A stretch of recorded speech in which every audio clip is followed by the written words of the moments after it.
Hi and welcome to Real Talk with June and Jolene. My name's June Wee and she is Jolene Hui. Hey, June Wee and Jolene Wee. I know. Yeah. I just figured it out now. Yeah. Well, we are friends first and we go way back. We used to actually work together. And now I am a certified life coach and she only happens to be a registered psychologist. That's right. So, well, Jolene, we came together because we were talking about the coronavirus. Yeah. And how it is causing anxiety today, especially in Singapore as well as the rest of the world. Right. Not only in Asia, but yeah, it's a global thing, right? Pretty much a global issue at this moment. Yeah, definitely. Yeah. So we thought of doing this video together because, rather than us just talk about it alone, we thought we would share the insights that we see from, her clients and my interaction with my clients and our friends and families as well, because we're just like you. And we'll talk about it and then, through the lens of normal human beings as we are, as well as through our lenses as coach, as well as psychologists. Yeah. Okay? So I've got a couple of questions and we've jotted it down here. So I'm going to look at the next one. So, okay. First question is, I know I've been concerned, as with some of my friends and family as well, about possibly contracting the coronavirus, right? Yeah. What have you seen, Jolene, with your clients, and are they anxious? And tell me more. Yeah, no, I think it's actually really difficult not to be stressed, right? I mean, when the coronavirus, came on, I think late December, early January, I think there was a lot of panic and a lot of fear because of the very fact that it was a new threat, right? And there was not a lot that people knew about it. So a lot of health officials and scientists and medical professionals, they were kind of really scrambling to understand the character of the threat.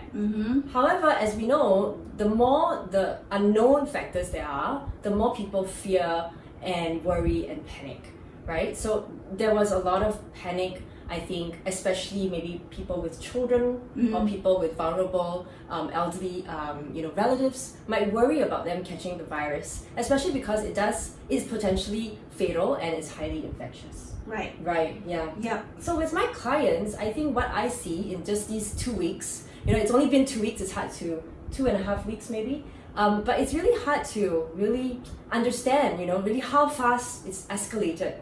It's like we were living in pre-coronavirus and now we're in coronavirus. Yeah. And for a lot of people, that has changed their lives completely just in the span of 2.5 weeks. It's true. Yeah. And so I think for me, what I see is that people with already pre-existing stress in their lives, right? A lot of struggles, maybe personally or professionally, and they're still working through these issues. I think the coronavirus, or I believe it's now known as COVID-19, just adds this extra layer of anxiety on top of everything else. Yeah. And that might, just tip some people over to feeling really overwhelmed, to dealing with this, epidemic that doesn't seem to stop at this moment. Yeah. Yeah.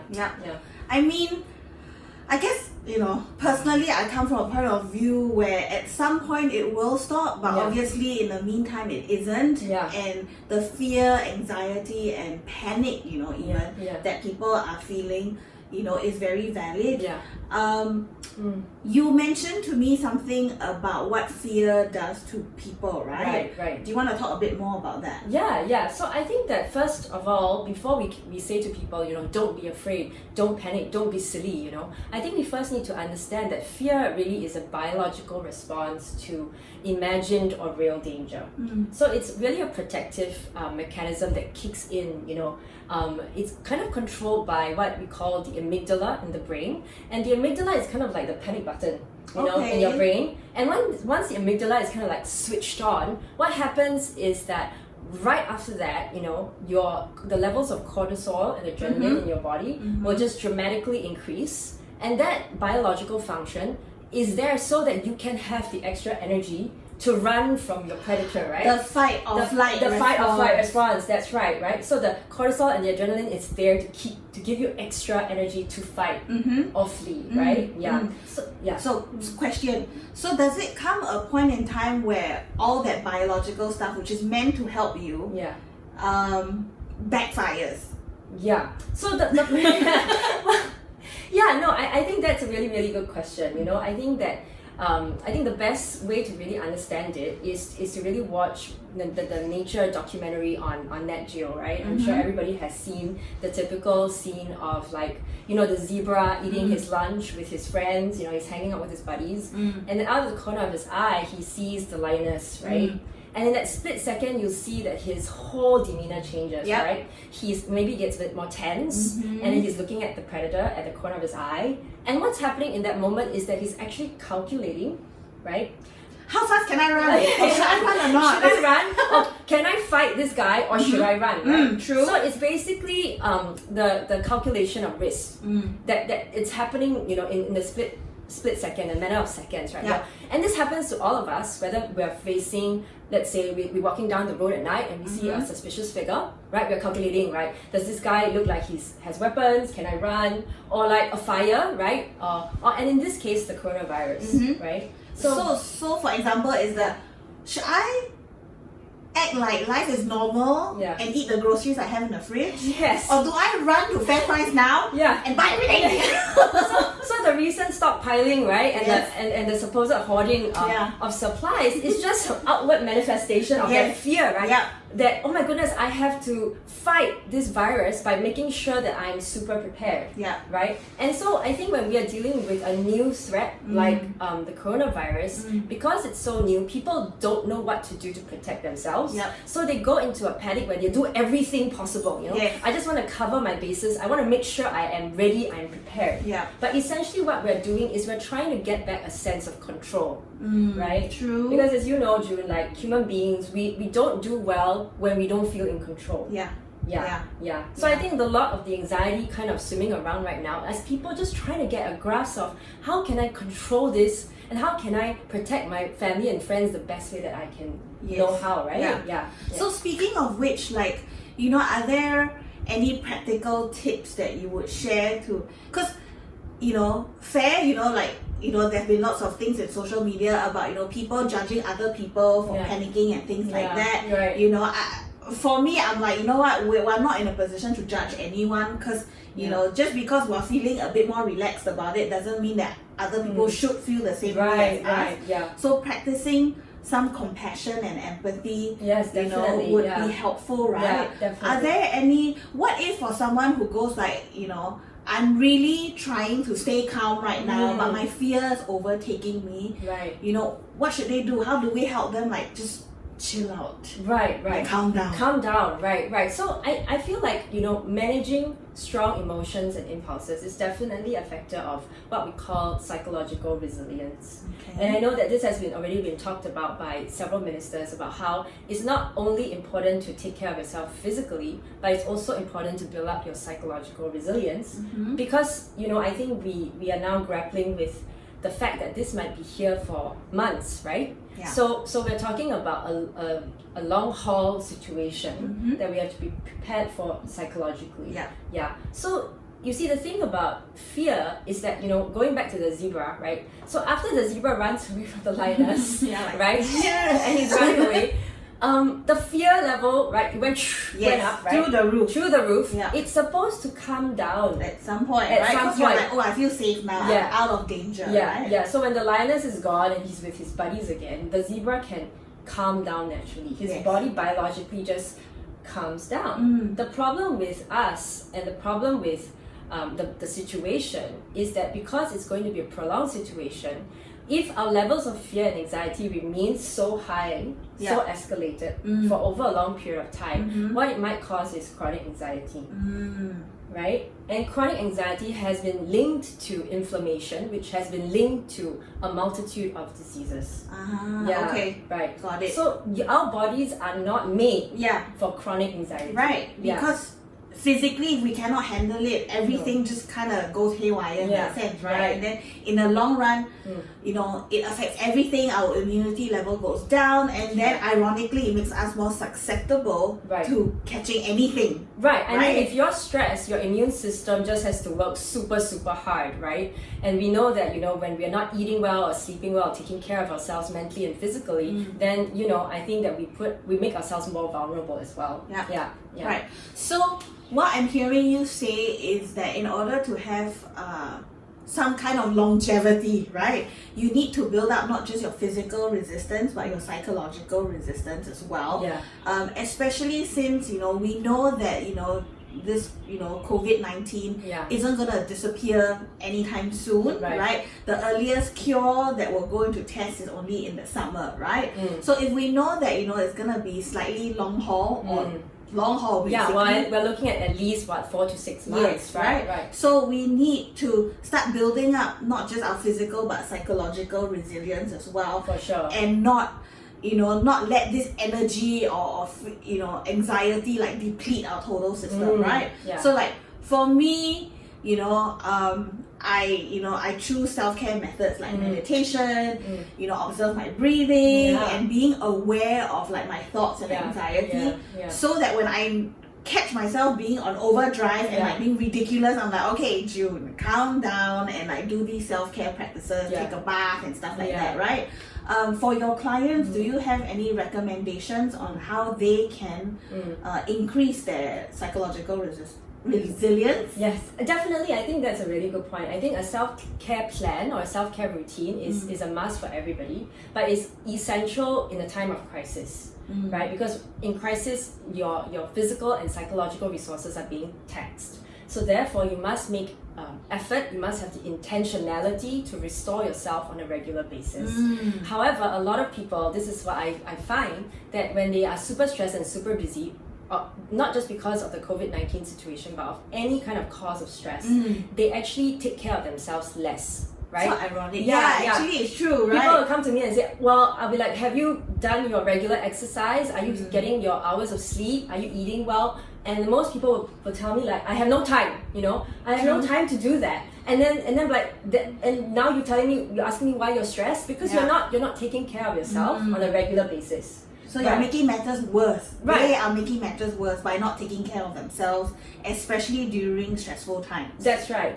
And I think with self-care, we also have to understand, I love the concept of small wins, right? I think it's about the little regular habits that you do every day that adds up, right? So if you wake up early in the morning and you do an exercise or you do a meditation, then you're on a momentum to do the next good thing for yourself, right? Right. You might make a good decision during lunch to eat healthy. And then because you did that, you feel so good about yourself, you do more. Yes. You might do a lot. You might be more productive at work, and then because you're more productive at work, you might have the energy to hang out with a bunch of friends that lifts your spirits up. Yeah. So it's all about the momentum. But you see, the thing is, the momentum can work either way. Right. The positive way or the negative way. Yes. Yeah. Good begets more good. Yeah.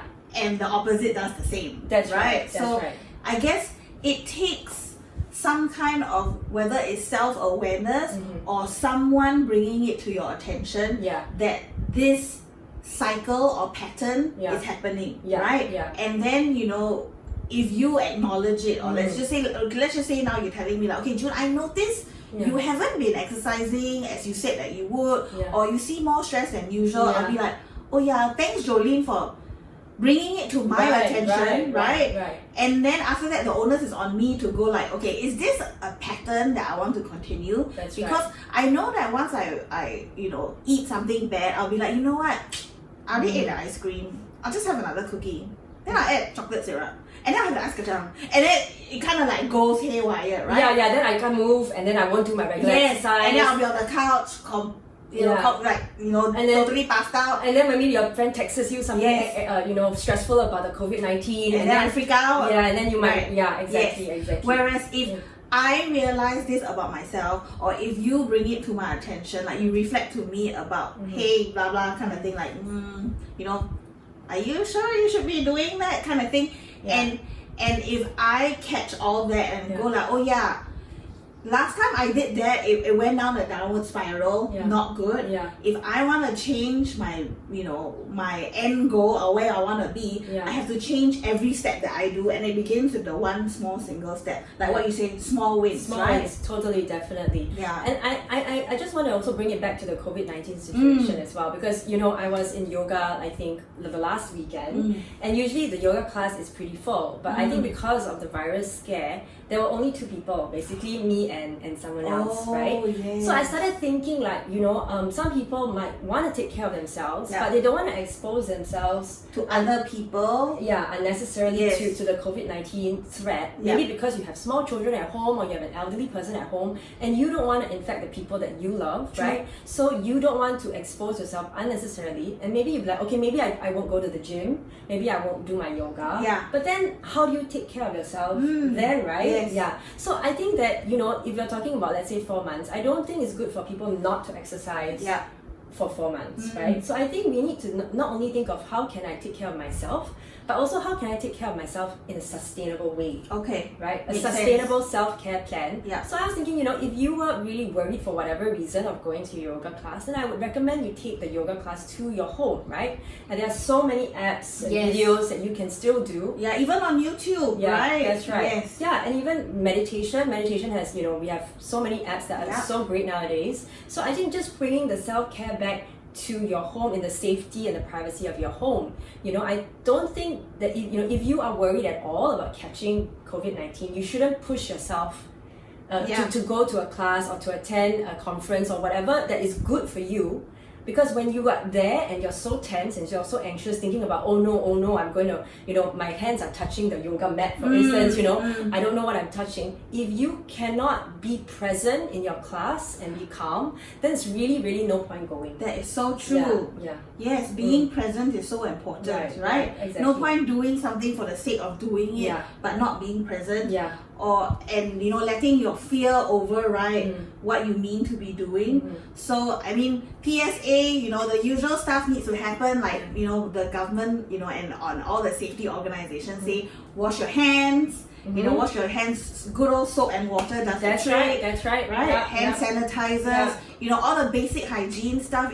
If there's anything we can take away from COVID-19, is better, sanitation standards, right? Hygiene standards, right? Yeah. It's not just like go put your hands under the tap and it's done. Like like for me now, I learned from somewhere that if I lather my hands and I sing happy birthday twice, whether internally or even out loud, it basically ensures that I'm spending ample time washing hands, like all that basic stuff, right? If you're not feeling well, you wear a mask, but don't wear a mask if you're actually feeling well and Yeah. So I think I just had this kind of hopefully a useful idea for many people, right? Since we are now washing our hands so frequently, I know I have doubled my hand washing frequency. Yeah. My hands are like prunes now. Even touching the doorknob, then I wash my hands. So if we're washing our hands so frequently as a population, why don't we pair it with a self-care activity? So one idea is that when you're washing your hands, you might be thinking of a self-affirmation or a calming statement that you repeat to yourself as you wash your hands, right? Because you're doing it like 8 to 10 times a day maybe now. And so you during the 30 seconds, is it? I don't know, 30 seconds or 20 seconds. 20 seconds, right? About that. There's plenty of time to say, I am calm, I am loved, I am strong. Yes. Yeah. Or even maybe just spreading the love to other people. Yeah. Wishing someone well, I wish you well, I wish you peace as you are washing your hands. Yes. Right? Yeah. That's a really good idea. Yeah. Because thoughts, this is a separate topic for next time, but thoughts carry energy and thoughts are thoughts are part of your intention as well, or they lead to your intention, and your intentions lead to your action and your behavior and blah blah blah. That is a whole cycle. So I think it's great that you put your intention into your daily practices. Yeah, that's right. And great. Everything can be a present-centered activity. Even washing the hands, even as we are exercising, maybe exercising outdoors now because a lot of people are wanting to get more sunshine. So everything that you're doing to combat COVID-19 can also be an opportunity for you to take care of yourself. Agree. Yes. Is there anything else that we said we wanted to share but we haven't yet? Anything comes to mind? There were the 3 stages of crisis, but I feel like it's not. I don't know if you want to get into it. Okay, maybe we're running out of time today. If you want to know about the 3 stages of crisis, just drop us a message, leave a comment, or PM any of us, and then we can get into it. we're mindful of time and we respect yours and ours. So That's we're right, gonna yeah. end here. But before we go, just wanna let you know again that this is called Real Talk with June and Jolene. And we actually wanted to do this as a podcast, and it was supposed to launch in July. But because of COVID-19, you know, Jolene pinged me and she's like, should we do a video? And I'm like, yes! And we're suddenly doing a video. Yes. So forgive us if we made any blunders or mistakes. This is our very first video together, and we were thinking about doing a second video called Resilience in the time of Corona as a part 2. So if you want to see that video, please leave us a message as well. Yes, and we're curious to also know, should we go ahead and do a podcast, or should we carry on doing videos just like this? So really, any feedback you have, feedback is a gift. So we hope you will give us the gift of your feedback. Let us know if you prefer a podcast or you like videos like this, as well as any other topics you want us to talk about. Just let us know. Just DM us. Any way that you know how to contact us or comment on this video, give us a like. Yes, please. Please. So that we know that you're watching and whether or not you like it. That's right. So that's it from us today. Yeah. Anything else, Jolene? No, thanks guys for your time, and see you next time. Thank you. See you. Bye. Bye.